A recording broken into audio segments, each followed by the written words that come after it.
Et d'ailleurs, excellentes conditions télévisuelles, mesdames et messieurs, sur les antennes de Kinactu Télévision, votre partenaire d'excellence. Grand merci à vous, aimables fidèles téléspectateurs, parce que vous êtes branchés en ce net moment. Grand merci à vous, aimables fidèles téléspectateurs, vous qui êtes disséminés à travers l'étendue de la République démocratique du Congo, dans toutes les 26 provinces sans tendance confondues ici à Kinshasa. Grand merci à toutes les grandes bases Génération Le Peuple d'abord à Kitambo, Génération Le Peuple d'abord na Gombe, na Lingwala, na Komini à Kinshasa, na Barumbu, na Mitendi, na Ngaliema, partout et recoin de la capitale. Grand merci, Boza et Belé. Liboso etando pona ko assister na grande messe politique en Lingala ya Mokola lelo. Fin, il y a prestation Nabiso, il y a chaque semaine. Boebi Tozali Bongo chaque lundi, mercredi et vendredi. Nulle part ailleurs sur Kinactu Télévision, votre partenaire d'excellence. TV Moko Batwe Belé, lelo émission lelo kozala pédagogique et kozala kitoko makasi parce que ngamoko nsamba pesi bongo bonne santé. Et puis après si bongo bonne santé et pas il y a élu du peuple au bazoya na plateau pour na kolobela non seulement pour leurs propres intérêts mais pour les intérêts communs de la République. Grand merci à vous. Ezali na ba Congolais belé bazomi bongo na Afrique du Sud, na Côte d'Ivoire, na Cameroun, na Nigeria, na Zambie, na Tanzanie. Grand merci aussi na diaspora congolaise na États-Unis d'Amérique, na Canada, na Paris, na Belgique, na Allemagne. Grand merci à vous. Aujourd'hui, occasion à côté l'émission Nanzela ya YouTube Kinactu TV. Tapez sur YouTube Kinactu TV, vous allez retrouver cette émission à temps réel. Le lot Tokutani Lisusu na énième numéro, il y a séance plénière Tokolobela Bongo. Nous allons débattre, nous allons discuter autour de grands sujets d'actualité politique en RDC et puis bien entendu sur la toile. Nous allons devoir parler de la question de l'affaire Mobondo, phénomène Mobondo et les conflits Tekeyaka. Nous allons discuter autour de ces sujets. Nous allons également parler, envoyer au Sénat pour la seconde lecture la loi sur la répartition des sièges adoptée déjà na Sénat, la chambre haute du Parlement. Tokolobeli Susu et Talibongo, la reprise de la série d'activités. Il y a opposition avec les 4 leaders politiques congolais. Tokolobeli Susu et Talibongo. Vie sociale, Yaba Congolais, nous allons parler du mandat de la force régionale au sol congolais. Vous allez bongo branché, Bandeko Boko Talabiso, Nangongao, dites merci à l'honorable André Mabouisha Lumanisha, la force qui écrase. Grand merci également à la direction générale Yakinactu TV, la coordination chapeautée par Madame Deborah Kabinyanga, sans oublier la grande équipe technique, Light Mouton, Jroni Manzi, la Seigneur Patiengoy, toutes les grandes figures de la technique. Grand merci à vous. Accrochez-vous, mesdames et messieurs. Bengan de quoi Zalaki Libanda ya Lupangu, Bengan de quoi Bandaki Kobeta GD6, Bengan de quoi Bandaki Kobeta Kiker, Bengan de quoi Bandaki Kobeta Bongo Dame, Nalingi Boya Bovanda, Binonyo Soto, Zalozana, salon de coiffure, na boutique, na terrasse, yona libota na yo bokota la vandisa famille, ngonga siko komi ngonga ya kosola makambo ya mboka, bayimboka bokota la biso na ngonga oyo. Toyambeli bino élu du peuple, mwana mboka Kashogi Kalambai, je rappelle qu'il est cadre au sein de la formation politique SID, communicateur Nalamuka, élu du peuple encore une fois. Boye Malam na plénière à Lilo. Merci beaucoup, mon amboka Richard Nawej. Merci Nayo. En tout cas, napesi mbote mingi awa lisusu na Kinactu Mobimba. Et puis na bakongomani na bana ya Kisasa. En tout cas, ezali plaisir ya to ya kozonga lisusu bisika oyo pona ko pesa oyo ezali bana ya Kisasa, bana ya Kongo Mobimba. Ba information oyo misusu ba ebite to ebisa bango ba eba yango. Merci.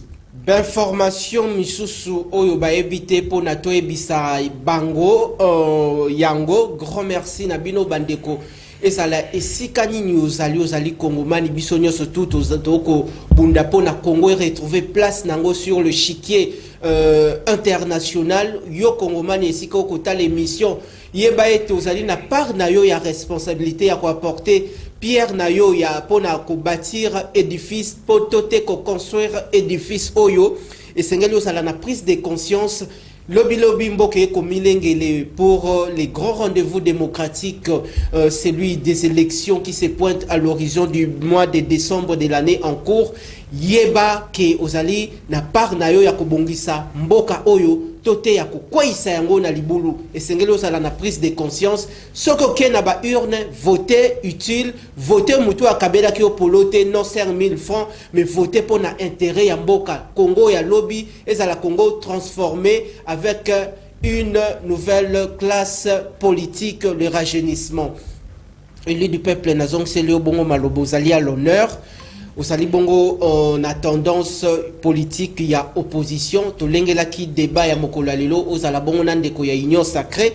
À la Kibiso Kiazan Antela, maître Eli Beni Kamalenga, président de la formation politique ACI, Oyope Lobby, Bazabongo na adhésion massive. Nazong si malobe pa inayo, boni état de santé na yo moko, état de santé ya bana nyo surtout ya funa, parce que oko bunda pone tumba na bango, bien que na funa ozali pe na ba gros poisson na ebité soki okobima bon état de santé à soldat du peuple ndeko Martin Fayulu tozalaki na ndeko Lexus alobaki bautaki kozwa na aéroport déjà zongaki bonne situation générale ya situation politique générale ya mboka. Merci beaucoup ndeko nangai Richard Nawej. Merci. En tout cas, situation ya santé, en tout cas, Nzambaza Rosunga, parce que ceux qui étaient tonga to télémané to télémi boete. OK. Tozong ici gloire et pas inaye. Situation lisusu ya funa jusque là, ndeka katolo barake bane ya funa bazali na vigilance ya rosaranate makamone sala malisusu de kole ya 2018 té. On a chaque fois que la population congolaise n'est plus dupe. Donc les oyo est commis déjà vent et sika. En tout cas, basi bafungoli miso ndeko na ngai. Alors le président élu Martin Fayulu a signé déjà kozana mabele ya Congo, ya Kinshasa, ndenge binomoko bomoy na kati ya bilili depuis mercredi na 11h. Le président élu Martin Fayulu a utaki bongo na mboka ya États-Unis, tozali na ye déjà awa boyebi bolingo oya zalaka na yango. Donc, biso déjà, tous les gens ont déjà kende lolenge auto bongisa ki yango. Donc, il n'y a rien à dire. Il n'y a rien à dire, mais au procès, le Komogote Zalaki parmi sous question nangai tote biscuit par rapport au chapitre to kolobelela na lobby yo pozali candidat na kati ya funa mais yo comme bangate na funa ba gros poisson bazali est-ce ko longa etumba oyo et puis comment pouvez-vous peindre la situation politique d'une manière générale ici en RDC? De Konangaï Richard Nawej, il y a de gros poissons na sekaramingi parce que au moni na battu belé au mona kanakati ensemble wana, je vous ai toujours dit, il y avait eu des nominations. Ba noma battu belé au bazawana. Parce que soki batuana ba noma ka bangote. On allait mon cher frère constater l'amour entre l'élu et la population de sa circonscription. Mais ce n'est pas ce que nous avons vu. Ce n'est pas ce que Oyo Biso, tout le monde qui n'a 4 ans, Oyo demi, jusqu'à là, Oyo Ebele, soi-disant, élu, soi-disant. Tout ce qu'on a besoin na kati circonscription na bangote. Lelo Oyo Ebele, coup de bavana réalisation na bafunate, basi babima.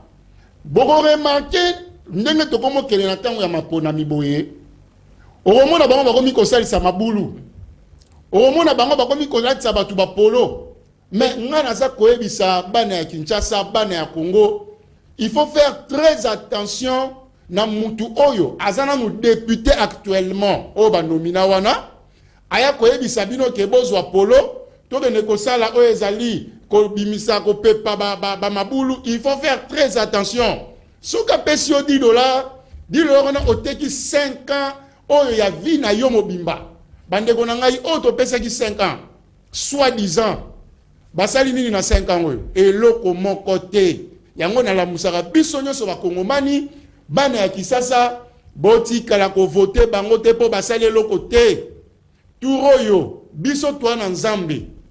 Nalobaka eloko moko. Na Bible Gédéon n'avait que 300 soldats. Mais Nzambe loko azaki na Gédéon, apesaki Gédéon o ezalaki victoire. C'est tout simplement pour nous dire, nous Congolais, il ne faut plus avoir peur, quelle que soit la forme, il y a processus électoral nous irons, mais tant que la victoire est certaine, parce que nous servons Dieu. La victoire est certaine. Grand merci à vous, aimables fidèles téléspectateurs. Vous le suivez de partout. Vous êtes encore une fois de plus. Bonne arrivée à Kinshasa. Merci infiniment de nous rejoindre à travers ces grands rendez-vous. Une grande messe politique au Lingala.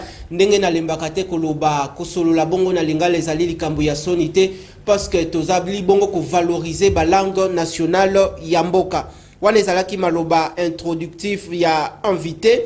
Sika esengeli tokota bongo ezali bongo na ba soubassement ya ba sujet otolengelaki na mokolo lelo ndeko esiko kotala biso comme d'habitude. Numéro ya téléphone ezali kobenga te komela biso juste motuna na yo tozongsi malobe pa ya élu du peuple mwana mboka molobeleli ya bandeko ya funa et puis ya bana ya Congo mobimba po akolobela nde mboka Congo pona échanger.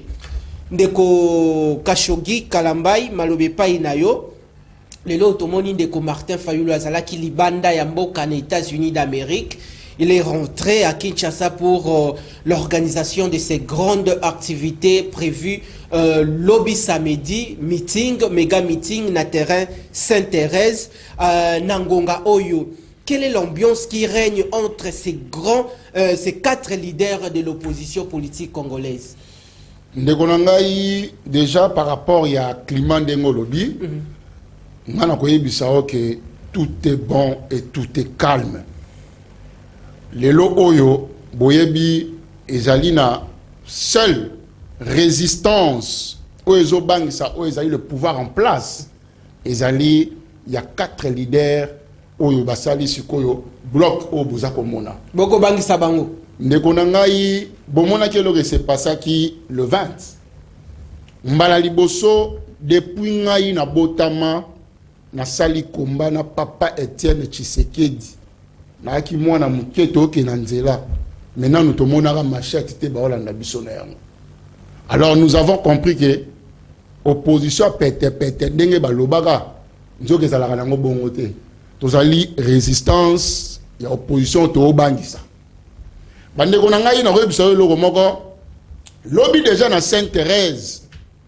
Bokoyo ka message aux population ebele parce que na leki déjà côté wana mais nazomona anguma moko ezawana ya kosakana te. Na mona nanga banguma mais anguma surtout retour ya président élu na ebiso tanga kiti na aéroport ya Njili ndeko na ngai c'était grave. Ozomwa déjà batu bazolinga ba to éviter bo ke nango boete to boyi ba lo ba ko bo préparer ke lo moko boye botika le président élu lelo oyo arbimana malembe azonga ne to na besoin ba troupement et bien te pona ko éviter o bino bo sala ki boye biso to pesa bino autorisation te mais naza ko ebisa onde ko na ngai le quatre leaders lobby bana mboka ba kongomani bokozwa message oyo et que pesa bino clarté na 5 mois au dotikali na yango pour organiser élection. Mais Bino Boko linga beaucoup plus selon ma proposition. Il y a 4 leaders de l'opposition. Boko Luka, la voie de sortie à crise. Boko proposé la voie à dialogue. Tepo Nabo se retrouver na ba poste. Mais ndekonangai Richard Nawej. Il faut na ebisoye loko moko. Tango bolo baramakambia ko proposer. Biso tu auras toujours avec ce souci de sortir ce pays dans le bourbier auto se retrouver. Parce que Topanda a proposé depuis 2019, le président élu Martin Fayulu a proposé un plan de sortie de crise. Yoyo tang oyo batu oyo bazali na pouvoir basila koyoka yango parce que bana besoin ya mboka eke ne liboso te bango besoin na bango ezali ba intérêt personnel mais biso tozali na ba intérêt moko patriotique ezali pour la mboka ye avancer toye awa na 2022. Na 2022, Depuis 2021, d'ailleurs, le président élu, Martin Fayoulou, a toujours. Tous on a besoin qu'il y ait de bonnes élections. Nous ne voulons pas que la CENI soit politisée. Les lots en 2022, tout le monde a forcing il y a 2021 de Kokadima. Na 2022, bomoni ndenge bango yo so ba sala ba manigance. Pour basi la koyoka o ezali la voix du peuple te autobenga la résistance. Lelo oyo ndeko nanga to komi na 2023. Vous voyez ce qui se passe. Bozo mona comment est-ce que le processus électoral est déjà presque boutiqué. Nous constatons déjà qu'il y a une tricherie en gestation. Parce que les élections, mon cher frère, ce n'est pas le 20 décembre.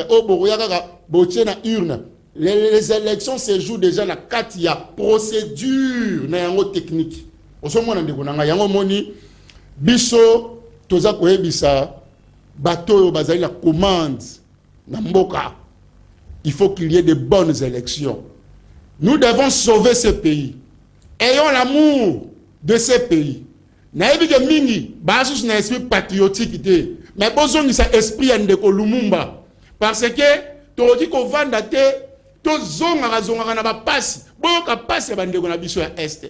Boyo ka passe o ezali ya misère, o ezali mboka. Mboka il faut to bimisa na kati ya fournaise oyo. Merci. Merci Nayo. Pendant que nous sommes en train d'évoluer à travers ce grand rendez-vous politique, le peuple d'abord, Parlement populaire, émission Yababola, il y a des questions qui nous arrivent.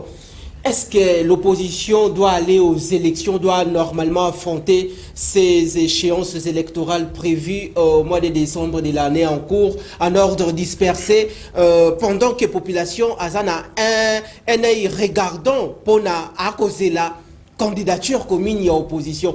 Est-ce que les 4 leaders de l'opposition actuellement, Bazali, sincérité entre Bango, ils peuvent se dire aussi la vérité que voilà, Totier Martin Fayoulou comme leader Nabiso, Ndeko Matata, Ndeko Sesanga, Ndeko Katumbi, Bazongi Sima, ba prêter main forte. Toten Ndeko Deli Sesanga Botindi Kie, Toten Ndeko Augustin Matata Pogno Botindi Kie, Toten Ndeko Moïse Katumbi Botindi Kie. Est-ce que sincérité Zali entre les 4 leaders? Richard, pour répondre à la question, nous devons attaquer la forme.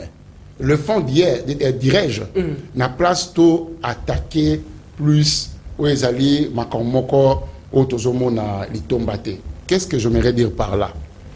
Au moins, il est là aussi bandi ko yebisanga ike candidature nani barozala candidat commun na 4 leaders et tout. Tokene musika pour rien. Or, nous devons toucher le fond. Lorsque je parle de toucher le fond, nazomona oezali procédure technique. Il y a processus électoral. Ce qui n'a nous tolongi eloko wanate. Toana na tanya kokende ya koloba makambu ya candidat commun te. Comment tokotanga makambu ya candidat commun mais toyebike sur le plan technique, il y a fichier électoral, makambu belé zawaneza mabe le fichier corrompu. Ndeko nangai. Donc nous devons commencer par là, avant de mettre ma solo oyo, il y a candidat commun. Donc on n'est pas encore arrivé à ce stade. Mais les 4 leaders politiques de l'opposition, les va qui paient déjà option par rapport à cet état d'esprit. En cas de force majeure, ils peuvent toutefois mettre en place ces plans pour l'intérêt à l'opposition. Nous devons toucher le fond au lieu de rester sur la forme. Besoin d'abisou ezali, il faut qu'il y ait un fichier oyo et que ça la fichier moko bana mboka nyonso baebi ke makamwa mabe na kati ezalité. Mais ce qui tokomi ko ke na fichier oyo eza corrompu des ndenge oyo eza boye. En tout cas, ce n'est pas la peine. Nous devons commencer par là. Tu dis que fichier oyo, il faut pas revoir yango.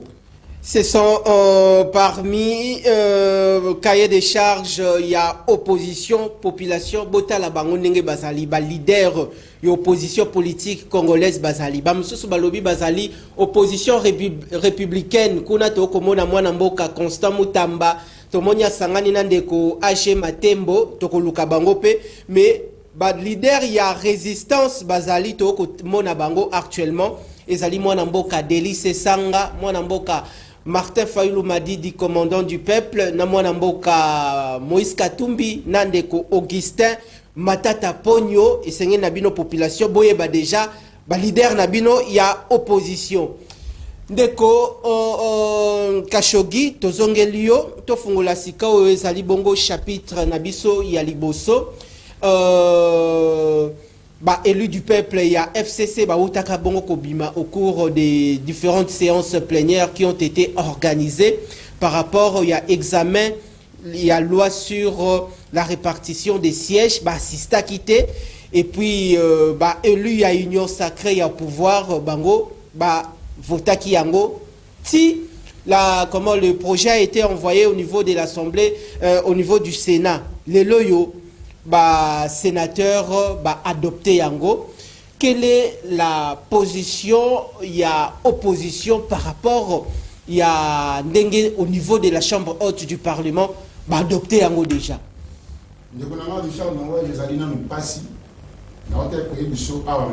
C'est depuis 2019 nous proposons, mais le pouvoir en place refuse toutes les propositions sur la table. Alors nous avons compris que il y a une proposition parce qu'ils ne veulent pas que ce pays aille de l'avant. Il a l'esprit patriotique, il y a toujours la partie prenante pour faire évoluer les choses. Alors, ce qui est total, avant d'arriver dans ce stade d'autonomie, il y a un lieu de consensus autour de la loi électorale. Même marche. Il faut que tout le monde comprenne. Tant que ça marche, tout ça pour pouvoir en place que la voix du peuple. Il a dit que c'est le peuple qui est en train de parler. Le peuple est en train de vous poser des questions. Le peuple, il y a configuration à lamentation. Alors, vous avez vu ce qui s'est passé. Nous étions fouettés. Et le Rwanda va sali, va forcer, va créer la loi électorale. Le lendemain, va créer la fichier électoral. Bisotolobi. Ce qu'il faut fichier wana et les cas. Toi, on a besoin d'un organe international et il y a des analyses, bataille, ce qui fichier wana est corrompu ou pas. Parce que tout le monde a dit, les bananités va se faire enrôler. Nanya mona qui a monté dans la vidéo, tout le monde a monté dans la province. Bananités va se faire enrôler. Tout le monde a dit, Ndekomoko na katia mutuka baluki, tout le monde va quitter. Et le taureau na kati ya mutuka wana to moni makamio soto kai komona bande konangai.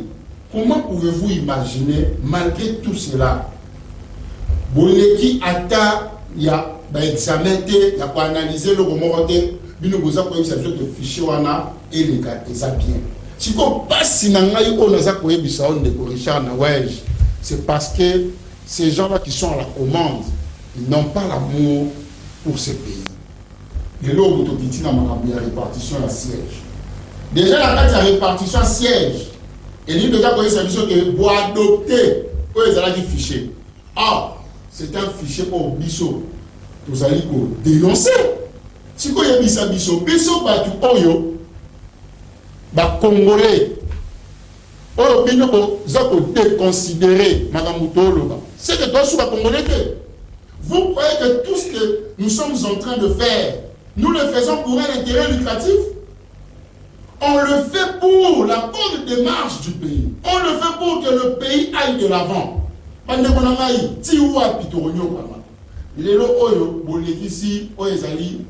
Loi en répartition siège. La forcing. On les a dit forcing. Tu commis place, tu commis. Ndekonangai. Bana ya Congo. Boye Sabiso. Banani bazana posa.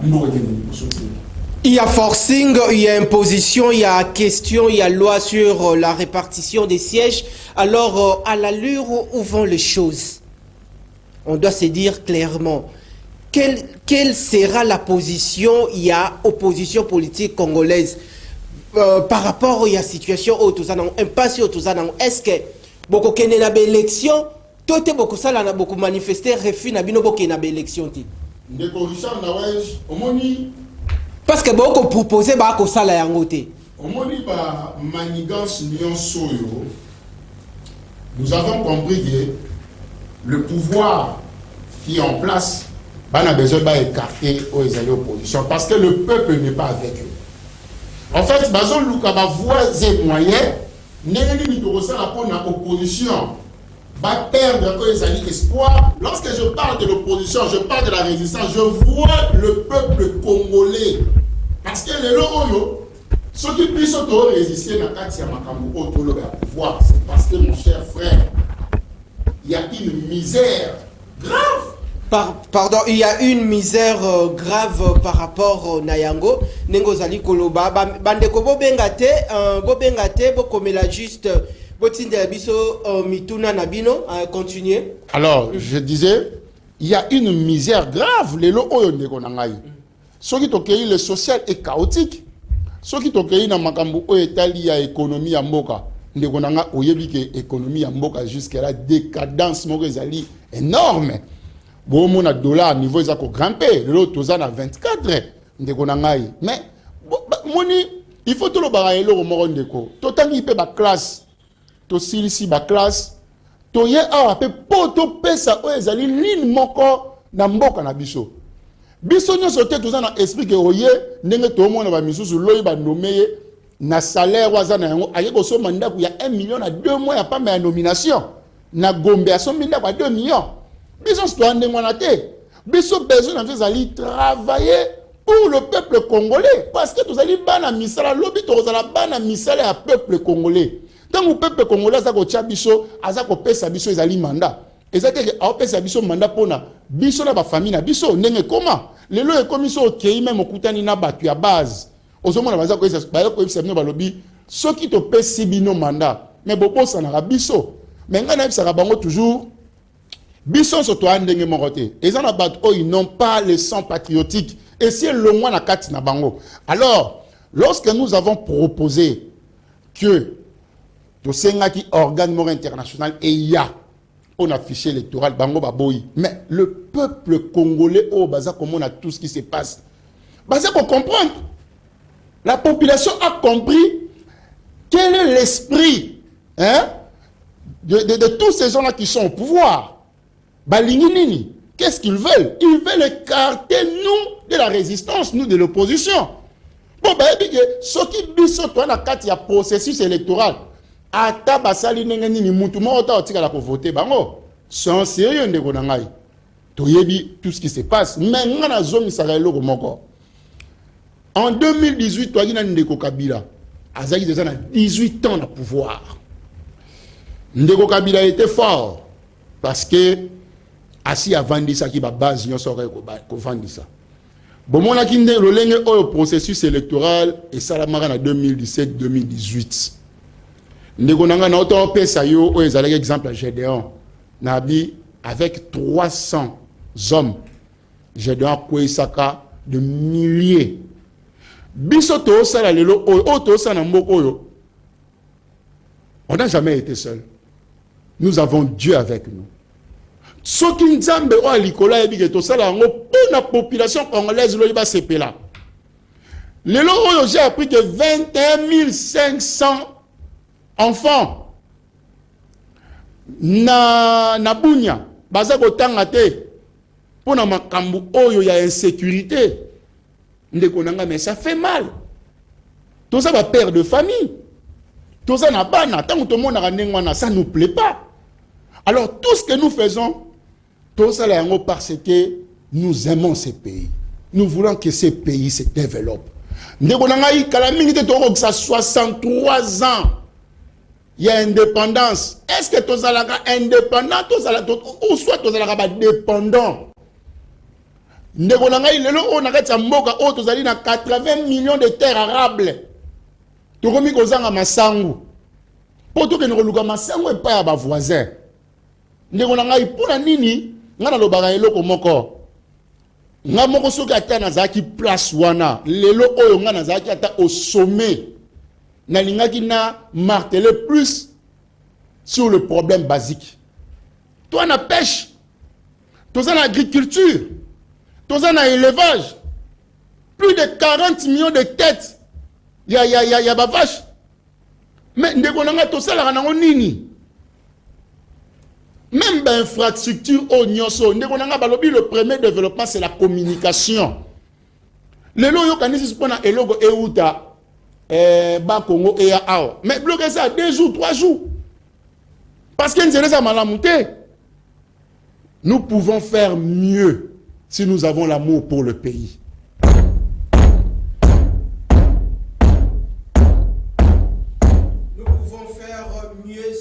Avons l'amour pour les Congo. Grand merci. Nabino Bokota Labiso de partout vous êtes. Grand merci.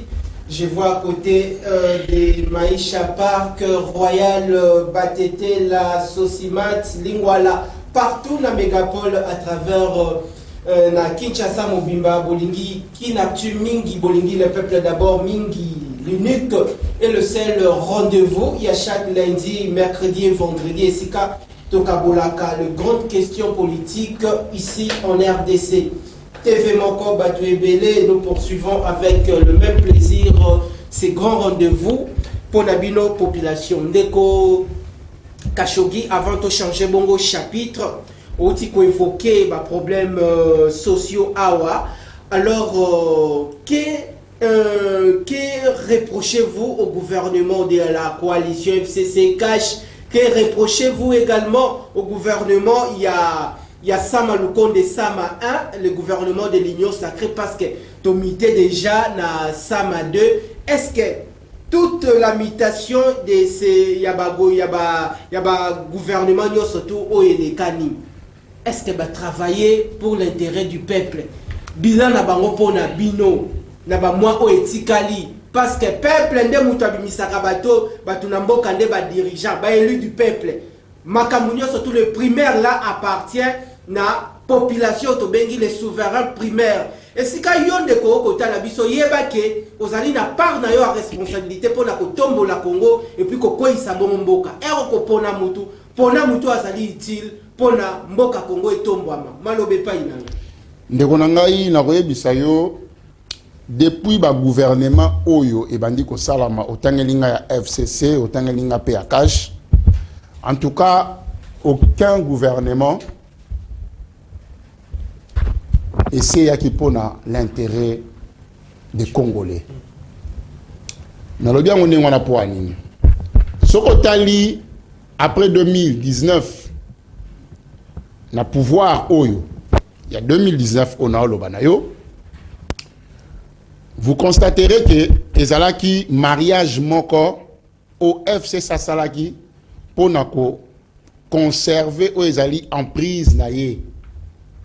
Il y a pouvoir parce que leader na bango azalaki lisusuté ndeko Joseph Kabila. Sokotali divorce, il y a FCC cash. Et ça l'a mis parce que FCC cash aligné que l'on a en prise. Il y a FCC, cash à l'ingénieur en prise à FCC pour se retrouver Yemoko. Nekonangaï, ce n'était pas pour l'intérêt des Congolais. Pour la Nini, sur le plan technique, Tobetali Solo, déjà il fallait Moko Nabango Azalana en prise à pouvoir. À mon avis, il est en train de gérer le pays. Déjà dans le cas de mariage, il y a FCC cash. Moyen cash à gérer malam moyen la guité. Tant on tika lié moko et le roni na sali. Bandeko nangai na ebike bandeko o ya cash. Na lo bango ouvertement parce que za bandeko to sali na bango combat. To sali na bango combat depuis ndeko Mobutu parce que na cash na mona ka UDPS. Nga azali mwana ya papa Etienne Tshisekedi. Le loko critiquer ndeko Félix. Ti. Sali mwana papa Etienne ndengo lobi melelo ko critiquer Félix. Omoni ako sala. Nabo. Yo kelo no rebisa yo. Faut to bongisa maloba ndeko. OK. Na critiquera la personne te. O critiquera ni. Na critiquera o ezali gouvernance. La personne c'est mon grand frère. Ozomono parce que place au touti ezate parce que lelo oyo tozali susu. na esprit politique mon côté, idéologie politique mon côté, qu'il faut na finga. Na finga pourquoi? Parce que c'est mon grand frère. Na respecte Kaye. Mais moi je vous parle de la gouvernance. Alors pour ne pas perdre le fil, il y a idée nangai. Na roye bisayo. Du fait que balinga qui va conserver, va en prise, na gérance, na gestion, va perdre na temps pour mieux gérer le pays. Parce que il y a un intérêt d'intérêt personnel. L'intérêt ce n'était pas pour la population. Étant que politicien, technicien, au moni na divorce, il y a FCC cash. Il fallait faire tomber l'Assemblée nationale. Divorce, il y a FCC cash. Il fallait aussi faire tomber l'Assemblée nationale pour organiser où ils allaient l'élection et Sikaba député. Quelles sont les raisons? Mais Ndekonangaï, Batou nomina Kawana, une grande partie Baouta Kiwapi, Baza Batou FCC. Si vous avez Oyondimi, on continue na bango. Il fallait qu'on lave bango esprit. Na Congo Awa, na échantillon à Batouana au Bazaki na assemblée. Qu'on lave bango esprit, il fallait utiliser quel canal? Canal financier. Il y a les caisses de l'État enseignées de Konangaï. Les lots, tout le monde a palissade. Depuis ma Kambouya Assemblée nationale, na RDC et l'Assemblée, depuis Zaïre, Nanou Bazoua Bamitukate Oyo, il y a Ofélé. C'est la première. Nego, Mbali Bosso. Si il faut ça la calcul. Bon, bah, Nissan Patrol, n'a pas extra. Et ça aura toujours, bon, bah, Pessibino Mutuka, n'a pas banque Pessaka, après, Borobana foot, n'a bon, on a bino à salaire. Si qu'on va pas l'issue de député, Batambola Kanangona, Nyango a payé ça, bah, oh yo, oh, n'a on a tu goye bisayote. Et zali gestion, ya muntu. Alors, bitika na somba ba oboye, po ba koma yangai. Mais déjà, ko somba batu na mbongo. Ba sombi batu na mbongo. O sombi motema na yeke. Il faut faire très attention. Tant que vous sommes en Moutilombo, on sommes en parce que ça versatile. Il suffit de se bisika moroboe akoya pa ene bisika wana. Il fallait qu'on soit battu na mitema. Yango na lobaka. Il fallait organiser ba élection pour na ba député. Tozwa ba député à Sika. Ozomona. Mais lokola ezalaki na configuration moko boye non biso to na ba intérêt na biso intérêt à bana mboka te ba memi makamulo lengo ba memaki mais yango dezali le bilan négatif ya régime oyo soki balaki na bilan bien ndeko na ngai bo e ko sala tende bo mona ba processus électoral o ba sala tout bazo bitike yango. Ceux qui ont travaillé bien, ceux qui ont eu proposition, qui étaient un déco, Richard, n'a pas été sur la boue pour une émission et l'on a airboy. Mais yo, mon nom est-ce que yo aussi dit qu'on va nous le baguette? Au lingano, to coutin, to sololi, to va partie prenante. Mais le peuple a compris pourquoi les gens qui sont à la commande ont refusé notre proposition. Parce qu'ils ont des idées derrière la tête. Il ne faut pas patrimonialiser le pays. Il ne faut pas patrimonialiser le pays. Le pays nous appartient tous. Grand merci na Bino Bandeko. Boko Talabiso, nous poursuivons cette plénière. Nandeko Khashoggi Kalambay, je rappelle qu'il est cadre au sein de la formation politique SID. Il y a commandant du peuple Mwanamboka Fayoulou Madidi. Et coordonnateur provincial de la Ligue de Gênes SID Funa. Ah, et coordonnateur en charge de la Ligue de Gênes, il y a SID Funa. Bananyo surtout ya Funa Mbote Nabino Bolingi Biso Mingi Bolingi le peuple d'abord Mingi. Grand merci na ndenge bozali bongo ko participer, tozali bongo ko poussana toeba d'autres sujets mais avant de changer chapitre ndeko Khashoggi beaucoup décrié bozali na tout un cahier de charges par rapport il y a ba irrégularité au bomoni na processus électoral oyo. Alors pour mettre terme à ces sujets nini population koki ko retenir ya motuya o ezali position na bino oyo bokoki ko changer te lokola rabi ne change pas. Ndeko na ngai ngana koyebisa biso eloko moko. Omoni population congolaise na okobandelaka toujours phrase wana, la population n'est plus dupe. Population azako mona tout ce qui se passe na mboka oyo. La façon dont nous qui défendons les valeurs du pays bazako beta biso, bazako nyokola biso. Et ça que nous c'est victimisé, to nous victimisé bande ko nyonso to na bango na opposition pour lui ba voter biso. Mais non lo bayango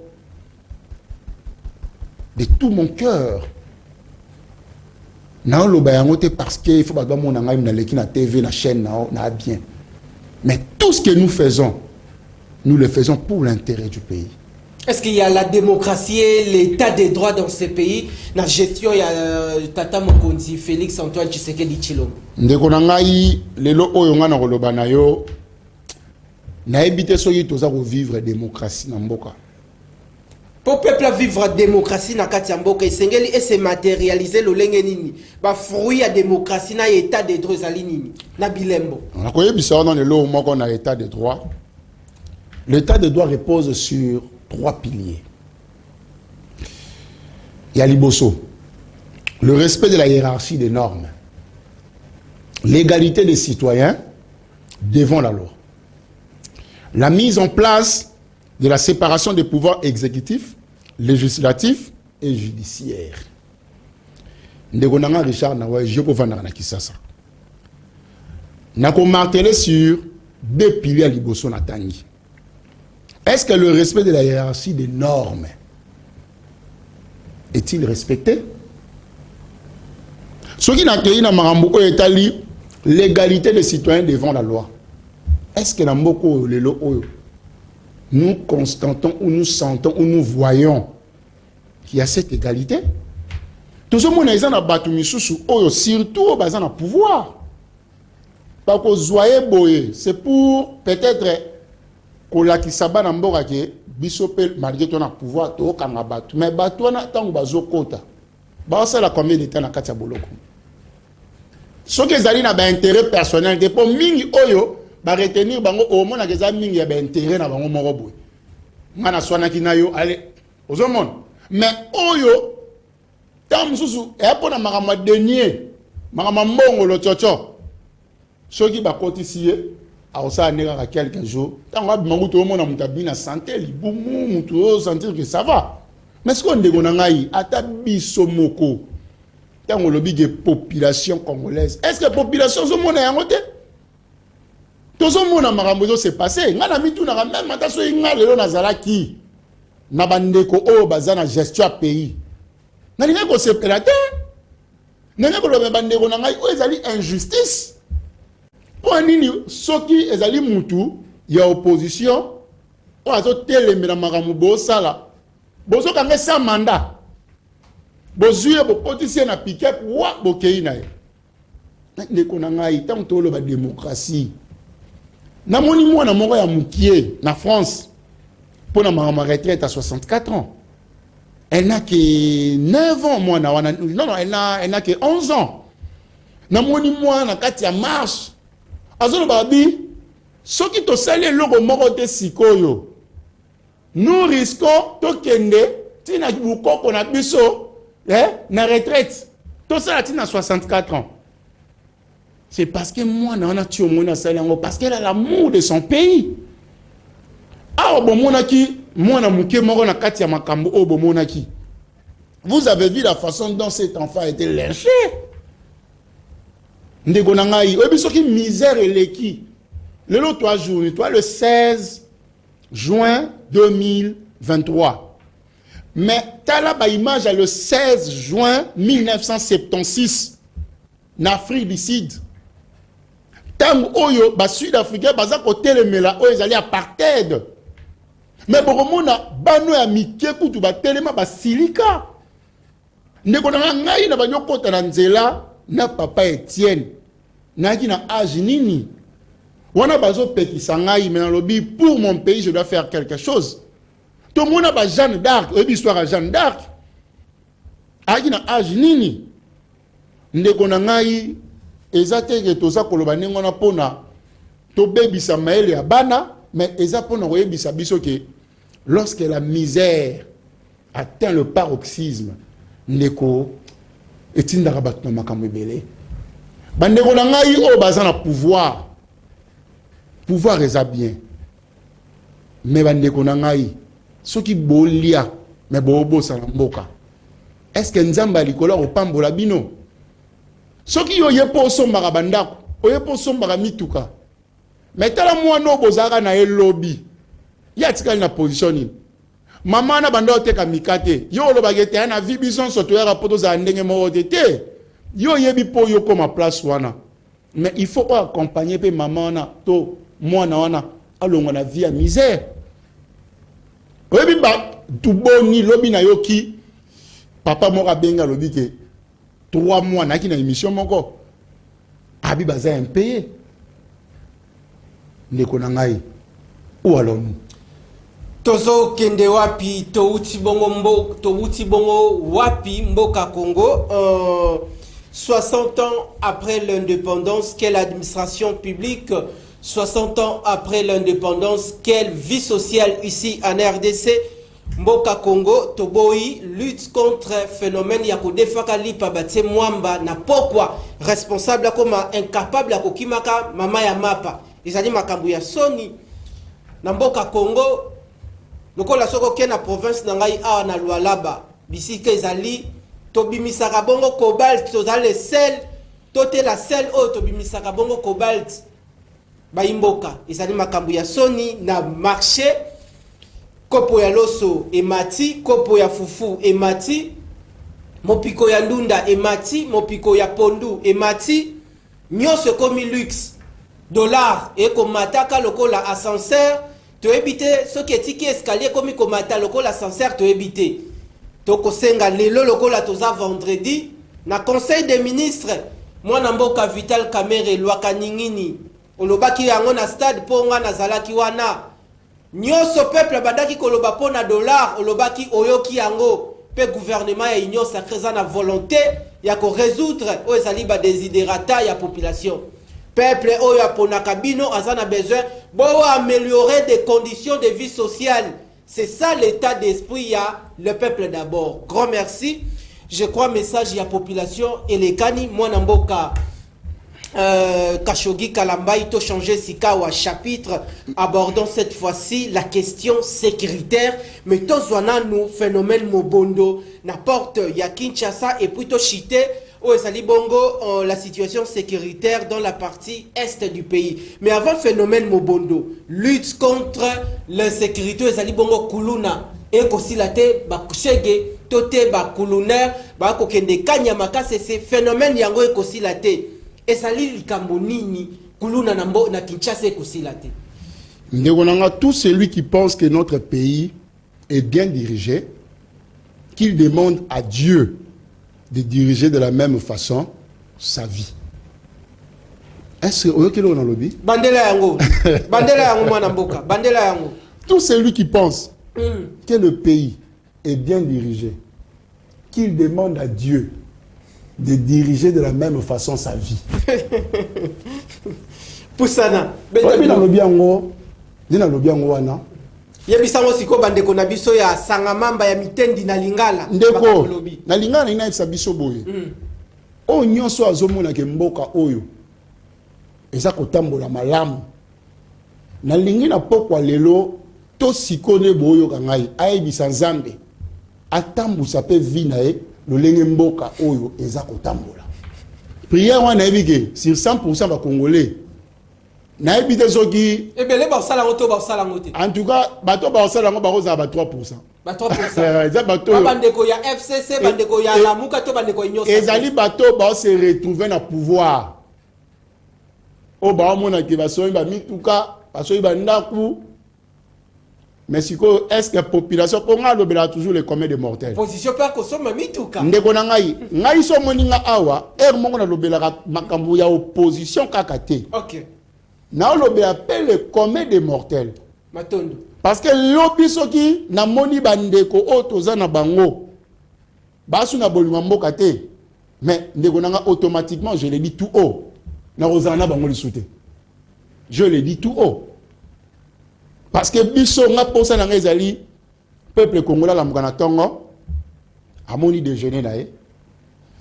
To komi na 12h accueilli pause. O ba sa misala ba lié na pause. To komi na 18h ndeko zongi allié na tongo abenga ngo petit déjeuner grand déjeuner. Ndeko na nga ebi elo esala nga pasi to tamboli mo mingi pe na mokili. Bandeko bazali na commande ya mboka batamboli be mingi na mokili. Et ça la ngai passe on a mona déjà saut de mouton ka ça la nga passe. Ah ça mabe. Ndeko na ngai. Nzamba apesa ki ngai apesa nga moi opportunité grâce to keimo ba mboka ebele. To mona ndenge ba mboka batonga ba saut de mouton na bango. Tala saut de mouton oyo. Au moins que eza une façon ya kokosa ka mboka pona ko bimisa moi eloko.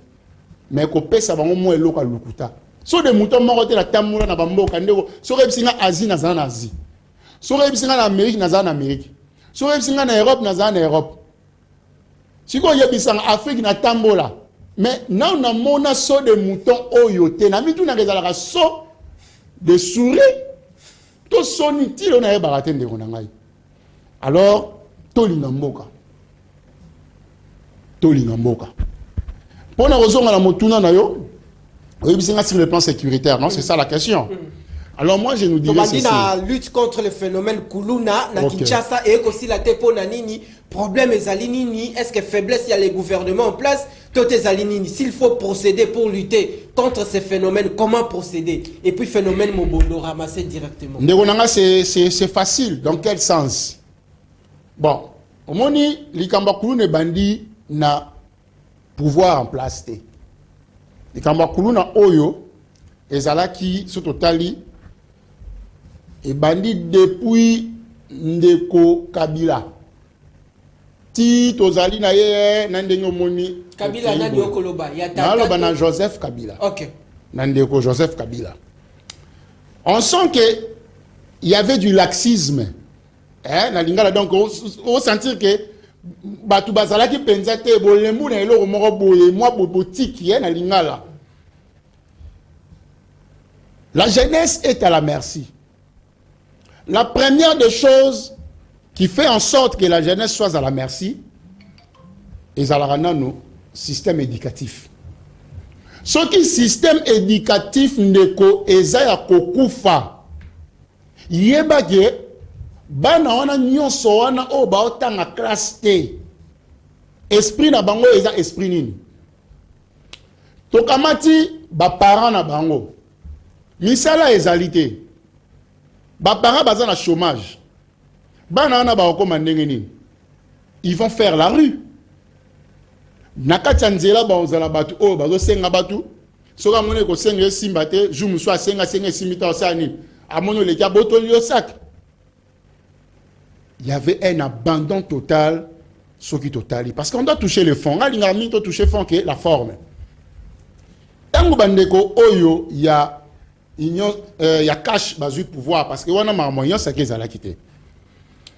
Ngala lobara ezali parce que ils ont manqué un plan de gouvernance. Pouvoir nengeye la bango. Bané ko s'attendre na ngote. Au moment où tu as préparé un lobby, il va gérer le pays. Il y a toujours un plan de gouvernance. Au moni, le président élu Martin Fayulu, tout ça il manifeste à Kisangani pour gérer le pays 5 ans. Tellement de plans de gouvernance les ala guider la bandeko. Ils n'ont pas assuré la sécurité. Ils n'ont pas assuré où les alliés. Si l'isa lagé où les alliés phénomène wana. Mais moi je dirais une chose. Phénomène wana pour ici là. Pour Nangaï, je proposerai. Banana boit inviter Bango. Toi inviter Banana. Tant que Banana baza koya. To sola na Bango, bo sola na Bango. Bana ozanga eloko moko eza conscience. Ba batu. Mutu nenga zana akoki kozanga conscience mais okoki ko conscientiser ye. Ba lokwa ba machine. Soki bo conscientiser Bango. Boluki ba leader na kati na bango. Ok, bo pesi bango responsabilité que o ya kosala eloko moko ofundiye police aye azuye akangiye. Mais le service national est là, baza ko initier bandeko na ba métier lokola ba plomberie, ba menuiserie. Ndeko na ngai, nyose banana na conscientisation. Soki eleki na conscientisation. Ndesko boyo kotsa bango na ba métier. Mais nous sommes côté dans métier mon boy azan la conscience a comme ko yibati na ba matériel wana. Il faut qu'on former bango. Les autres bon toujours constater que même police ya mboka lelo oyo vous sentez police ni toza na yango na mboka. C'est parce qu'il n'y a pas une formation. Vous prenez ça et là boy aller. Bon comme si bato comme balati banza komba. Donc, Mboka, il y a le système éducatif, ce que ça m'a et qu'il y a un grand taux de chômage, il y a un Alors, le phénomène Mobondo, nous tendons déjà vers la fin de cette émission. La réalisation m'a fait signe. Phénomène Mobondo, n'importe à Kinshasa, l'insécurité grandissante. Les Gonangaï, n'a toujours insécurité à Mboka Oyo, et la mauvaise gouvernance. Le gouvernement ou un warrior, mais ce gouvernement doit reconnaître son échec. Ils ont échoué. Parce que le ça la sécurité à Banamboka Ezra. Non, du coup, le chef Koutima m'a confié à qui c'est ça. Mais mon cher, on ne peut pas accepter de telles choses, surtout dans la capitale. Il nous faut faire avoir des stratégies, créer des stratégies. C'est-à-dire l'insécurité déjà la porte mais mon cher, ça nous met pas mon frère nakati ya calme mon intérieur. Donc moi je dis et je répète, c'est la mauvaise gouvernance de Salake Maramoye Keneboye. C'est la mauvaise gouvernance, je crois, Ndeko Kashogi. Na kozwayo bongo le vendredi prochain au kozala awana ndeko moko ya AFDC ndeko Patrick Makanga pour chiter par rapport à l'activité de la Mouka malobano ya suka na une ministre na chiter naza koyebisa ko inviter bandeko nyonso bana ya Congo mobimba bana ya Kinshasa lobi biso nyonso na Sainte-Thérèse tokutana déjà à partir ya 8h juste bokoyamba oyezali ndeko le président élu Martin Fayulu Bokoyamba le président Moïse Katumbi, Bokoyamba le président Mapon, Pogno, Matata Pogno, Bokoyamba Oezaï le président Delis Sanga, Bissonion Soto Zalawana déjà 8h pile. Tokomi déjà wana pour message Zali pour Namboka, le message de la vérité. Le message de la vérité. Grand merci à vous, aimables fidèles téléspectateurs. Vous étiez nombreux pour suivre cette mission. Grand merci na invité pour na sens et disponibilité. Mwanamboka Kashogi Kalambay. Grand merci à l'équipe technique, direction générale, monsieur André Maboui Chaloumani, honorable, sans